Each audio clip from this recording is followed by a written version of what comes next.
ज्ञान के लिए पाथ टू विजडम। एक जंगल में एक साधु बहुत सालों से तपस्या कर रहा था। वह एक पेड़ के नीचे बैठकर अपनी तपस्या में मगन था। उस जगह पर पानी की बाढ़ आ जाती है। सारे लोग इधर से उधर भाग रहे थे और यह साधु अपनी तपस्या में मगन थे।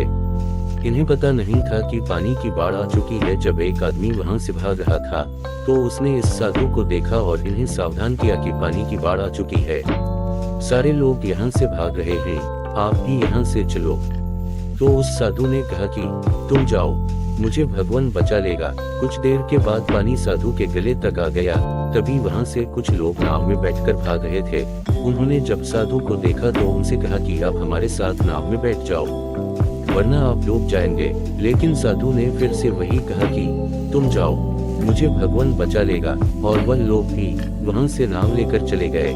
थोड़ी देर के बाद जब पानी बढ़ने लगा तो वह साधु एक पेड़ पर चढ़ गए। तभी वहां से एक हेलीकॉप्टर गुजर रहा था जो लोगों को बचा रहा था। जब उन्होंने इस साधु को देखा तो साधु की तरफ रस्सी फेंकी और उन्हें ऊपर आने को कहा। लेकिन साधु ने फिर से वही कहा कि तुम जाओ, मुझे भगवान बचा लेगा। अलामत आ गए और वह हेलीकॉप्टर वाले भी वहां से चले गए। धीरे धीरे पानी बढ़ने लगा और वह साधु पानी में डूबकर ही मर गया। जब वो मरने के बाद भगवान के पास पहुंचा तो उसने भगवान से कहा कि मैंने आपकी इतनी तपस्या की, इतना आपको रात दिन याद किया, आपने मुझे बचाया क्यों नहीं? तो भगवान ने कहा, अरे वक्का, तुझे बचाने के लिए 3 बार मैंने ही तो उन तीनों इंसानों को भेजा था।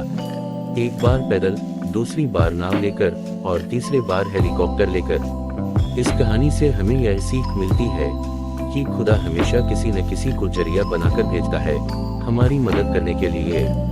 लेकिन हम अपने घमंड में उन्हें पहचान नहीं पाते हैं और ऐसे मौके हाथ से गवा देते हैं।